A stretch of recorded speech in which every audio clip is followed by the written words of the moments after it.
दोस्तों, एक बच्चा जो चलना सीखता है और वो बार बार गिरता है, लेकिन हम उसका गिरना देखकर परेशान नहीं होते। गिर रहा है वो, हमें परेशान होना चाहिए ना, पर हम परेशान नहीं होते बल्कि खुश होते हैं, क्योंकि हम ये जानते हैं कि चलना सीखना यही है। वो तभी संभलना सीखेगा जब गिरेगा, जब गिरकर खुद ही खड़ा होगा। हेलो, गुड मॉर्निंग, सुप्रभात। मैं हूँ जागृति और आप सभी का बहुत बहुत स्वागत है। दोस्तों, अभ्यास कभी जीत तो नहीं दिलाती, लेकिन जीत अभ्यास से ही मिलती है। हम जितनी बार लड़ते हैं उतनी बार सीखते हैं। पहले जैसे नहीं रहते हर लड़ाई में, बल्कि पहले से ज़्यादा मजबूत हो। इस पूरी दुनिया में हुई कितनी ही कहानियाँ, कितनी सारी घटनाएं, हमारे इतिहास जो हमें छोटी सी लगती है, हमें उन सारी बातों पर विश्वास नहीं होता, लेकिन वो सच होती है। इस पूरी दुनिया को यदि हम ऊपर से थोड़ा देखें तो पाएंगे कि ये देखेंगे कि सभी सीमाएं टूटी पड़ी हैं। यदि हम नहीं तोड़ पाए, हम नहीं कर पाए, तो बस इसलिए क्योंकि हमने ये सोचा, ये स्वीकार कर लिया कि वे सीमाएं तोड़ी नहीं जा सकती। हमने उसे असंभव रहने दिया, खुद पर विश्वास नहीं किया। हाँ, ये भी सच है कि दुनिया में आज तक कभी कोई ऐसा नहीं हुआ जो हमेशा से विजेता रहा हो, जिसने वो सब कुछ पाया हो जो चाहा हो। शायद ऐसा कोई भी नहीं, पक्का ऐसा कोई भी नहीं होगा जिसे हमेशा सब कुछ मिलता ही रहा हो। कभी कुछ अच्छा हुआ उसके साथ, तो कभी कुछ बुरा भी हुआ। पाना खोना हर जगह रहता है। हमारी मेहनत भी कभी कभी हारती है, खोती है कुछ, तो फिर से कभी कुछ पाती है। कभी कभी बादल सूरज पर भी छाती है। हर पल हमारी जीत ही नहीं होती। जो नहीं मिला उसे भूलना भी होता है। जो मिल सकेगा उसके लिए खुद से बहुत लड़ना भी होता है, बहुत कुछ त्यागना भी होता है, खुद को जीतना भी होता है। और किसी ने क्या खूब लिखा भी है कि आगे बढ़ते जाने की शक्ति साहस नहीं होती, बल्कि साहस उस स्थिति में आगे बढ़ना होती है जब हमारे पास कोई शक्ति नहीं होती, अनुकूल परिस्थिति नहीं होती। तो चलिए बस इसी पॉजिटिव थॉट के साथ आज के दिन की एक बेहतरीन शुरुआत करते हैं।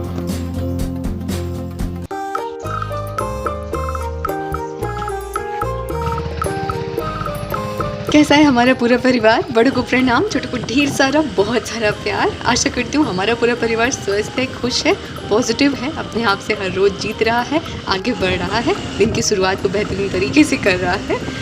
प्रस्तुत है आपकी जागृति आज फिर और एक नए सफ़र के साथ। शाम का समय था और हम लोग निकल चुके हैं, रास्ते में हैं। आज जा रहे हैं हम लोग बनारस। पापा को भी 2-4 काम है और आज आदू की थेरेपी भी होनी थी और यहाँ पर आदू की थेरेपी भी हो गई थी।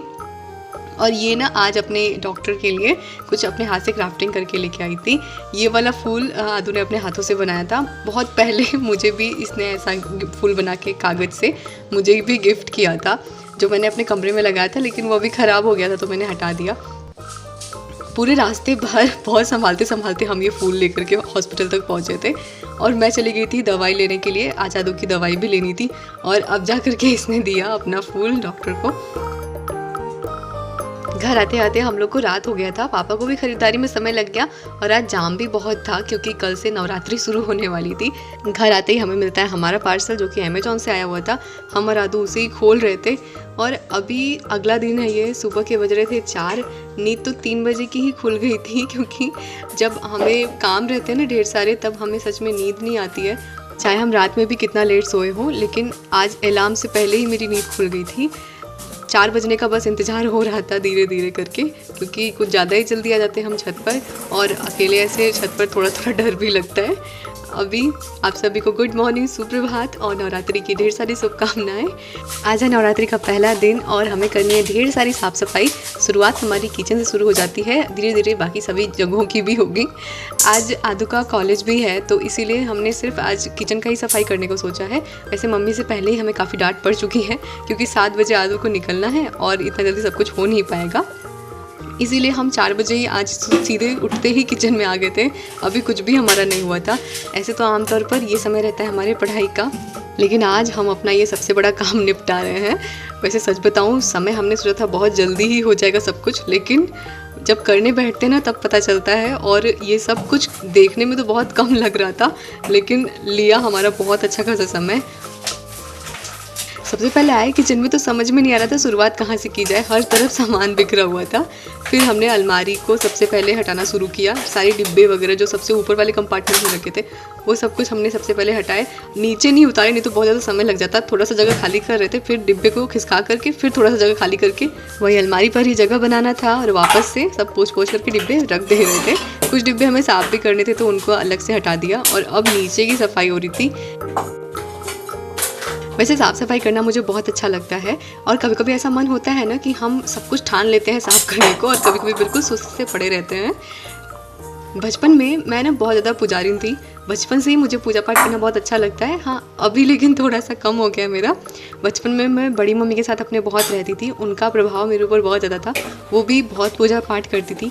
हमारे यहाँ बचपन में पहले नवरात्रि का संपुट पाठ बैठता था, अभी भी बैठता है, लेकिन हम और बड़ी मम्मी अब साथ साथ नहीं रहते हैं।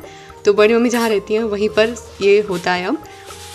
उनके साथ साथ बचपन में मैं सारा काम करती थी। माँ दुर्गा का जो भी कलश स्थापना होता था, नवग्रह स्थापित होते थे, सारा कुछ, सारी क्रिया विधि मुझे पता थी। बड़ी मम्मी को कुछ भी मैं करने नहीं देती थी, सारा कुछ अपने जिम्मे लिए रहती थी।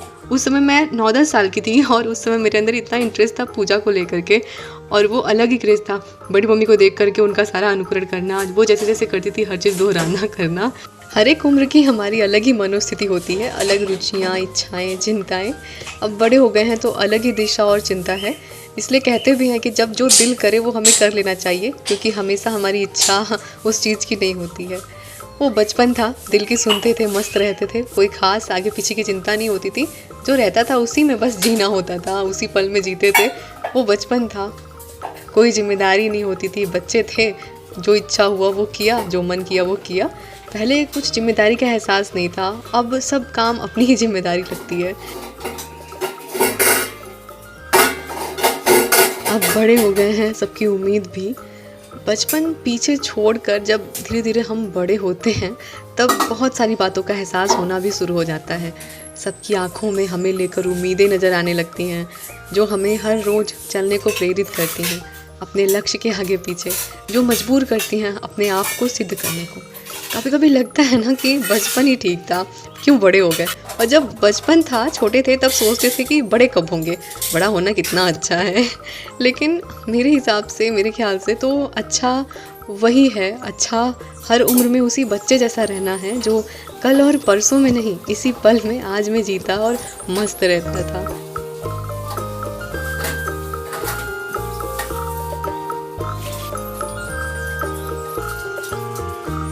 अलमारी की सफाई करने के बाद जो भी सारा किचन में ना नीचे जितने भी सामान थे उन सभी को पोंछ कर अभी बाहर हटा दिया है।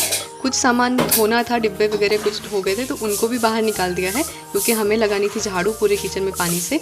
इधर जो अलमारी का नीचे वाला भाग है ना, यहाँ पर हमने सिर्फ ऐसे ही सूखा झाड़ू लगाया है, क्योंकि यहाँ पे अचार रखा हुआ था और अभी हमने नहाया नहीं है तो इसीलिए उसे हमने नहीं छुआ है। गैस की भी सफाई हमने कर दी अच्छे से धुल करके। यहाँ किचन में ना झाड़ू मारने में बहुत दिक्कत हो जाता है, क्योंकि ना सीधे यहाँ पर पानी जाने का रास्ता नहीं है, तो बहुत समय भी लग जाता है पानी को निकालने में। और अब देखिए सुबह भी हो गई थी, 6 बजने वाले थे और अब मुझे अंदर से इतना धक धक होने लगा था ना, मैंने सोचा था बहुत जल्दी सब हो जाएगा, लेकिन जल्दी जल्दी करने में भी देरी हो गई थी। अब हो रहा था 3 बजे ही उठना चाहिए था, लेकिन उस समय तो डर लग रहा था छत पे आने में। ढेर सारे कपड़े भी बाहर रखे हुए थे धोने के लिए। गुड मॉर्निंग, प्रणाम। आप सभी को नवरात्रि की बहुत सारी शुभकामनाएं। कपड़े ढेर सारे हो गए थे आज धोने के लिए, इसीलिए थोड़ा समय भी हो गया। और अब मैं चल रही हूँ आदू के लिए नाश्ता बनाने। तेखुर का हलवा बस बनाऊंगी, उसमें ज़्यादा समय नहीं लगेगा। और अभी जा रही हूँ फिलहाल तो नीचे ही व्रत वाला सारा सामान मम्मी दुकान से ला के कल रखी थी, तो चलिए फटाफट से चलते हैं। अभी की स्थिति ऐसी थी कि समझ में नहीं आ रहा था कि हाथ कहाँ डालूँ और पैर कहाँ डालूँ, जल्दी से क्या बना डालूँ। तो सामान नीचे से लेकर के आई फटाफट से ऊपर।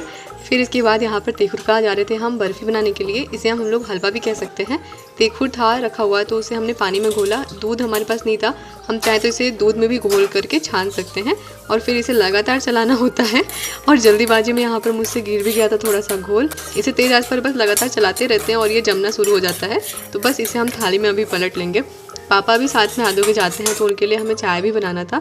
दूध तो थी नहीं तो हमने काढ़ा ही पापा के लिए बना दिया था और अभी बस फटाफट से लेकर चल रहे हैं पापा के लिए अभी गर्मा गर्म हलवा। अगर लेट होगा तो तुम मत लेके जाना, मुझे बनाने तो दो। अभी मुझे बस ये हो रहा था कि आदू को लंच बॉक्स में क्या दिया जाए। आज उसका फल भी ख़त्म हो गया था, ऐसे हर रोज़ मैं उसे फल दे दिया करती थी।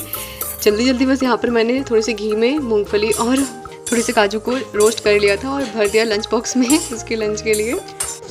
आदू लो, आदू जल्दी। देखा मैंने तैयार कर दिया ना, कुछ भूल नहीं रही हो ना।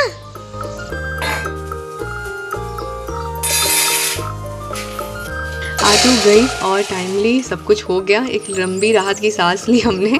मन हो रहा था अभी थोड़ा सा 1 घंटे पढ़ने का। मम्मी नहा रही थी, आज हमें मंदिर भी जाना है, लेकिन तो फिर हमने सोचा कि छत पे धूप बहुत तेज़ हो जाएगी, बाहर सामान ऐसे ही सारा बिखरा हुआ था, हो रहा था कि उन्हें जल्दी जल्दी पहले अंदर किया जाए और सारे कपड़े जो हमने धुल के रखे थे सबसे पहले तो उन्हें फैलाया जाए।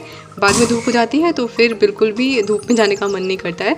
तो बस सारा कुछ हमने अभी अंदर, जितना भी कुछ बाहर फैला हुआ था वो सब कुछ अंदर कर दिया। कपड़े सारे हमने फैला दिए। मूंगफली धीरे धीरे हमने कढ़ाई में भूनने के लिए रख दी थी और यहाँ पर आलू हम छील के रख रहे थे। आज सभी लोगों का व्रत है तो खाना तो किसी के लिए बनाना नहीं है, फलाहारी सब लोग के लिए बनेगा।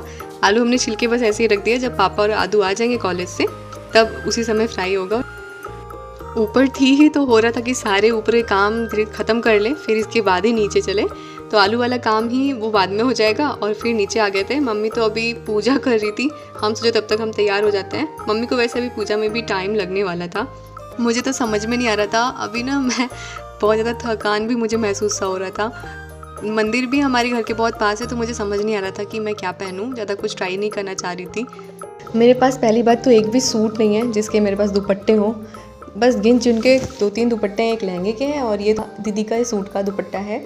और मुझे समझ में नहीं आ रहा था। पहली बात तो मुझे ये पूरा अपना कपड़ा ही नहीं पसंद आ रहा था।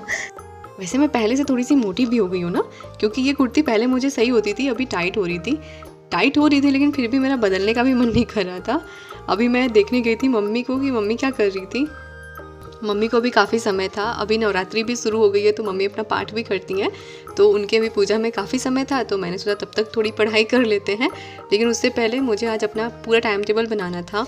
इधर भी बिना टाइम टेबल के ऐसे ही पूरा दिन बीत जाता है, कुछ जैसे समझ में ही नहीं आता कि कितना पढ़ाई हुआ कितना नहीं। इधर भी जब से आदू का तबीयत ख़राब था 1-2 महीने से मेरा पूरा टाइम टेबल बिगड़ा हुआ था। तो आज मैंने डिसाइड किया हुआ था, वैसे कई दिनों से मैं सोच रही थी ये काम करने को, लेकिन आज बिल्कुल मन बना लिया था। सबसे पहले तो मैं अपने दिन को डिवाइड कर रही थी, कब मुझे कितना समय मिलता है खाली, और फिर इसके बाद मैं सोच रही थी कि मुझे कब क्या पढ़ना है। वैसे अभी तो मेरा बैच का जो क्लास बचा हुआ है मैं सोच रही हूँ उसे कंप्लीट करूँ, साथ साथ में 1-2 और सब्जेक्ट लेकर के चलूँ। तो अभी फ़िलहाल तो मेरा था बायोलॉजी का सब्जेक्ट, मुझे बैच की क्लास देखकर कंप्लीट करनी है, और मैथ्स के कुछ टॉपिक हैं जो कि मुझे प्रैक्टिस करनी है। तो मैं सोच रही थी कि अभी इन्हीं चीज़ों को लगाती हूँ साथ में। इसके बाद धीरे धीरे जब मुझे जिस चीज़ की ज़रूरत रहेगी उस हिसाब से टाइम टेबल थोड़ा सा चेंज होगा। मम्मी आप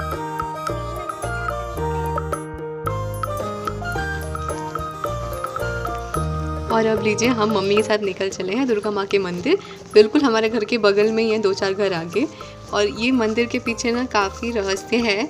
जब मैं 10-11 साल की थी तब ये मंदिर बना था, और गांव वालों का मानना है कि यहाँ पे सच में माँ दुर्गा का निवास है। यहाँ पर एक नीम का पेड़ था जहाँ पर कि माँ दुर्गा का मुखाकृति अपने आप ही उभरा हुआ था, और इस स्थान को माँ दुर्गा ने स्वयं चुना था, ऐसा सभी लोगों का मानना है। क्योंकि सपने में भी माँ दुर्गा बहुत सारे गांव वालों के सपने में आई थी, और ये स्थान उन्होंने स्वयं चुना था मंदिर बनवाने के लिए। इन सारी बातों में कितनी सच्चाई है और इन सारी बातों के पीछे कौन सी बात है, कभी कभी मैं भी सोचने लगती हूँ, क्योंकि मैं भी बहुत जल्दी हर बात पर विश्वास नहीं कर पाती हूँ। लेकिन सच्ची श्रद्धा हमें किसी भी चीज़ के प्रति ज़रूर से होनी चाहिए, अपने जीवन को शांति से जीने के लिए। और एक बात में हमेशा से मेरा विश्वास रहा है कि कोई ना कोई शक्ति हम सभी से ऊपर है, हम सभी से परे है, जो हमें चला रही है, जिसकी वजह से हम आज हैं। फ़िलहाल हम आ गए थे घर वापस। एक और मंदिर जाना था लेकिन धूप हो गई थी और मम्मी के पैर में भी दर्द शुरू हो जाता है, इसीलिए हमने सोचा कि शाम को जब आदू आ जाएगी तब वहाँ पर जाया जाएगा। घर आ गए थे, पानी हम दोनों, मम्मी ने और हमने पिया दर्शन करने के बाद। और फिर आदू के आने का समय भी हो गया था, लगभग 12:30 बज रहे थे। तो आलू तलने को हमने रख दिया था। जब वो हो गया तो पानी जग में भरा और आगे नीचे कपड़ा बदला। अब बिल्कुल बैठ गए थे पढ़ाई करने के लिए। टाइम टेबल, फिर से मैं टाइम टेबल के ही पीछे पड़ी हुई थी, क्योंकि अभी तक मन में दुविधा चल रही थी कि क्या होना चाहिए क्या नहीं होना चाहिए। क्योंकि टाइम टेबल ऐसा होना चाहिए कि हम उसे फॉलो भी कर पाए। ऐसा ना हो कि हमने बना तो लिया लेकिन हम उसे फॉलो नहीं कर पा रहे हैं, तो फिर हमारा अंदर जो इच्छा शक्ति होती है ना, वो धीरे धीरे कमज़ोर होने लगती है। इसीलिए प्रैक्टिकल टाइम टेबल होना चाहिए और ऐसा हो जो हम फॉलो भी कर सकें और बिल्कुल रियल हो। बाकी हमने सोचा था कि हम उठेंगे नहीं अभी, लेकिन आदू आई थोड़ी देर में तो हमें उठना ही पड़ा। ऊपर से जो कपड़ा लाए थे उसे भी फोल्ड करते हैं और फिर बैठते पढ़ने के लिए। आज का सुबह तो ऐसे ही भागा दौड़ी में बीत। बाकी अपने आज के सफ़र को इन्हीं कुछ बातों के साथ यहीं पर समाप्त करते हैं। मिलते हैं अगले वीडियो ब्लॉग में कुछ नई बातों के साथ, एक और नए सफ़र के साथ। तब तक के लिए अपना बहुत सारा ख्याल रखिएगा।